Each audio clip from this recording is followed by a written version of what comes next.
अस्सलाम वालेकुम, welcome to ASEAN academy. दोस्तों, आज का जो हमारा टॉपिक है वो कम्प्लेक्स नंबर, लेक्चर नंबर 2। और इसमें आज हम पढ़ेंगे कि कम्प्लेक्स नंबर की इक्वलिटी क्या है और इसकी कंजुगेट क्या है। तो इक्वलिटी और कंजुगेट के बारे में आज हम पढ़ेंगे। सबसे पहले हम जानते हैं कि कम्प्लेक्स नंबर की इक्वलिटी क्या है। तो इक्वलिटी अगर हम देखें तो हम ये कह सकते हैं कि a is equal to b. तो इस साइन को हम कहते इक्वल साइन कहते हैं, और जब हम इस दोनों को सॉल्व मतलब इस इक्वेशन फॉर्म में लेते हैं तो ये हम कहते हैं कि ये दोनों जो है ये इक्वल है, और इस प्रोसेस को हम इक्वलिटी कहते हैं। तो इसी तरीके से कम्प्लेक्स नंबर जो है इसमें भी इक्वलिटी है। लेट सपोज अगर मैं इसको सॉल्व करूँ तो लेट सपोज हमारे पास दो कम्प्लेक्स नंबर है, Z1 हो गया, दूसरा Z2 हो गया। ये दोनों कम्प्लेक्स नंबर है मेरे पास। अब इक्वलिटीज में क्या है कि इक्वलिटी ये है कि कम्प्लेक्स के real part of Z1 and Z2 must be equal.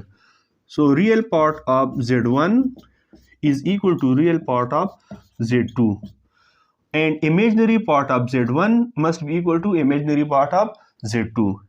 Imaginary part of Z1 is equal to imaginary part of Z2.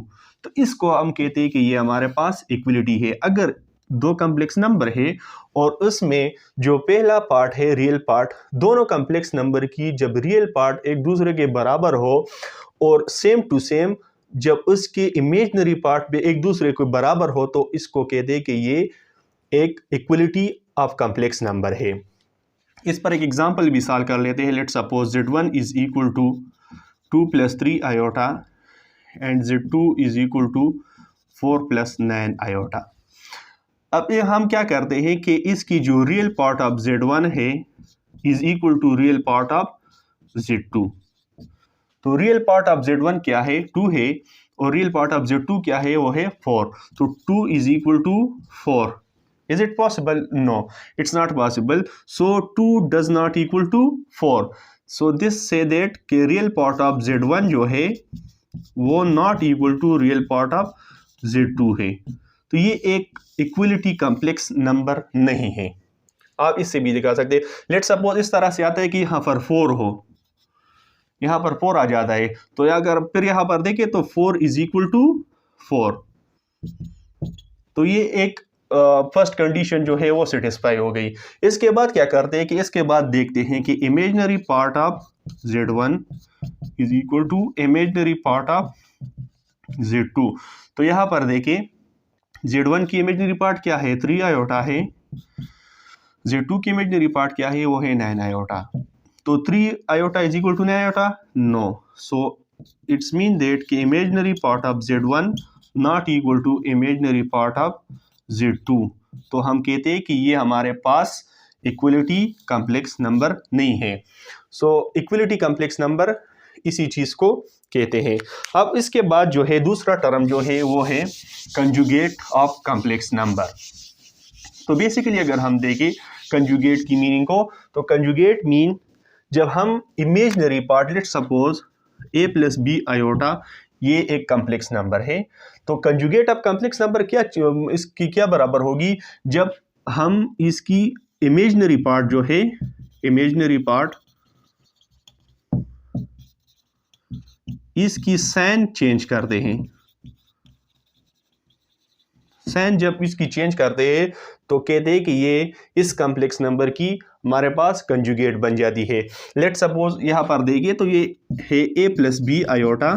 तो जब मैं इसकी कंजुगेट लेता हूँ तो मैं क्या करता हूँ कि इमेजिनरी पार्ट की साइन क्या है, वो प्लस है, तो मैं इसको माइनस बना लेता हूँ, तो ये इस तरह से बन जाएगा। तो इसको हम कहते हैं कि ये कंजुगेट है। और कंजुगेट रिप्रेजेंट किस चीज़ से होता है, तो कंजुगेट एक सिंपल कम्प्लेक्स नंबर की साइन से और उसके ऊपर एक बार लगाते हैं, तो इसको कहते हैं कि ये कंजुगेट ऑफ कम्प्लेक्स नंबर है। लेट सपोज यहाँ पर मैं एक एग्जांपल ले लेता हूँ कि 3 + 2 iota, z is equal to 3 + 2 iota. So z conjugate is equal to 3, और इमेजिनरी पार्ट जो है इसकी साइन चेंज हो जाएगी, तो ये बन जाएगा -2 आयोटा। तो इसी तरीके से कंजुगेट ऑफ कॉम्प्लेक्स नंबर भी हम फाइंड कर सकते हैं। अब जो इसमें एक दो चीज़ें और भी है जिस पर मैं थोड़ी बात करूंगा। जो एक फर्स्ट जो है वो है ज़ीरो कॉम्प्लेक्स नंबर, और दूसरा जो है वो है यूनिटी कम्प्लेक्स नंबर। तो ज़ीरो कम्प्लेक्स नंबर क्या है? जब एक कम्प्लेक्स नंबर हो और उसकी इमेजिनरी और रियल पार्ट दोनों ज़ीरो हो तो इसको हम कहते हैं कि ये ज़ीरो कम्प्लेक्स नंबर है। लेट्स सपोज 0 + 0 आयोटा, तो ये एक ज़ीरो कम्प्लेक्स नंबर है। और यूनिटी कम्प्लेक्स नंबर वो है जिसमें हमारे पास रियल पार्ट 1 हो और इमेजिनरी पार्ट 0 हो, तो इसको कहते हैं कि ये हमारे पास यूनिट कम्प्लेक्स नंबर है। Let's suppose 1 + 0 iota.